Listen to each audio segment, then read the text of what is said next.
Eu consigo não me comparar com os outros? Comparação é uma coisa boa ou ruim?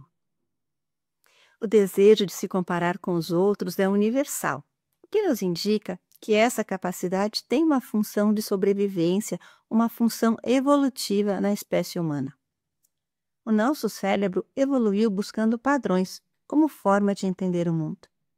E os padrões ajudam a evitar riscos, permitem tomar decisões, trazem eficiência cognitiva, ou seja, eu não preciso gastar muita energia nem tempo elaborando uma opinião. Eu observo o padrão. E como o cérebro estabelece o padrão? Comparando. Vamos colocar um exemplo bem simples. Um homem das cavernas, ele se perde do seu grupo e encontra um grupo desconhecido. É comparando este novo com o anterior que ele vai decidir se vai tentar se enturmar ou não, se aqueles humanos desconhecidos são potencialmente amigáveis ou uma ameaça. Por isso, comparar é uma ferramenta de sobrevivência. E a primeira pergunta já dá para saber é não. A gente não consegue não se comparar. Todo mundo se compara? Sim, o tempo todo. Mas a comparação social, ela não é igual para todos. Há pessoas com alta orientação para a comparação social e outras com baixa orientação. As com alta orientação, ou seja, aquelas que se comparam muito, tendem a ter a menor autoestima e maior neuroticismo. Ao mesmo tempo, elas tendem a ser mais autoconscientes e mais empáticas, segundo uma pesquisa científica. E disso podemos antecipar a resposta para a segunda pergunta. A comparação não é necessariamente boa ou ruim. É só uma ferramenta e depende do uso que fazemos dela. Se o nosso cérebro comparou, podemos dizer que ele está apenas coletando dados. Somos nós que elaboramos e avaliamos esses dados, a nossa consciência, e decidimos se ficamos com eles porque são importantes ou não. Entendeu? Se eu uso esses dados de uma forma positiva, como por exemplo uma inspiração, ou negativa, me depreciando, caso a comparação seja diferente. Então, os dados coletados pelo nosso cérebro podem ser objetivos. Por exemplo, eu consigo correr 5 quilômetros e o outro consegue correr 10. É uma comparação objetiva, mensurável em números. Ou posso fazer uma comparação subjetiva. Eu sou mais paciente do que ele. Eu sou menos ingênua do que ela. E as subjetivas complica bastante, porque aí estão envolvidos muitos fatores difíceis da gente avaliar, sequer da gente conhecer.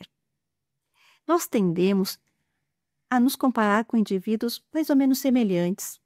Eu não vou, por exemplo, comparar a minha força com a de um halterofilista, porque não faz sentido. Mas eu posso comparar a minha força com uma outra mulher, mais ou menos da minha faixa etária, talvez que frequente a mesma academia que eu. Se eu concluo que a minha capacidade é parecida com o padrão de indivíduos semelhantes, eu me sinto mais encorajado e confiante. Por isso, a gente tende a querer pertencer a um padrão. Se eu concluo que há muita diferença entre nós, eu posso escolher dois caminhos: me empenhar para ficar mais próximo do outro, ou posso simplesmente considerar que aquelas diferenças não têm significado nenhum e então esquecer completamente essa comparação. Qualquer característica comparada, ela precisa ser relativizada. O meu exemplo de comparar a minha força com a de outra mulher. Eu não posso esquecer que, apesar de sermos indivíduos do mesmo gênero e mais ou menos a mesma idade, que há um universo de fatores que podem influenciar, como nutrição, situação de saúde, questões emocionais, objetivos, valores, e a lista é grande. E essa complexidade de fatores que a gente precisa ter em mente, sempre que a gente se permite a comparação. Porque, geralmente, eles tornam impossível uma comparação justa. E quando a gente faz uma comparação injusta, a gente pode se sentir vítima da má sorte, a gente pode se sentir menor do que o outro, o que não faz sentido e traz grande sofrimento emocional. Quando a gente se vitimiza, a gente tira de nós mesmos a opção de mudar.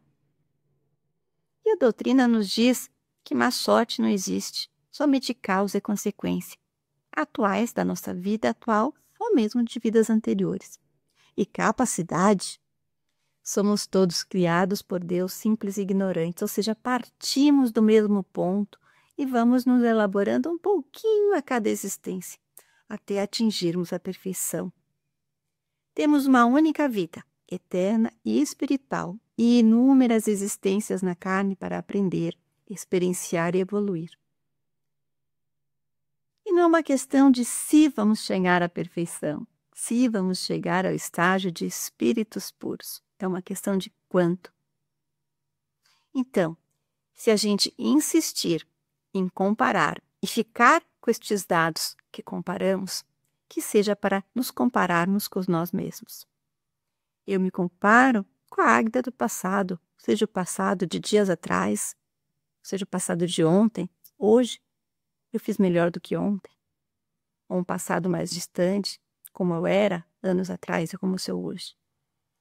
E eu vou observando as forças e virtudes que eu desenvolvi, e se eu quero construir forças novas, eu decido se continuo no mesmo foco, no mesmo caminho, se vou tomar decisões diferentes, mas eu elaboro um plano de ação. Então, a comparação que é verdadeiramente útil é a comparação que fazemos de nós com nós mesmos. Eu espero que este vídeo seja útil, que tenha te trazido uma boa reflexão. E até o nosso próximo vídeo, se Deus quiser. Tchau, tchau.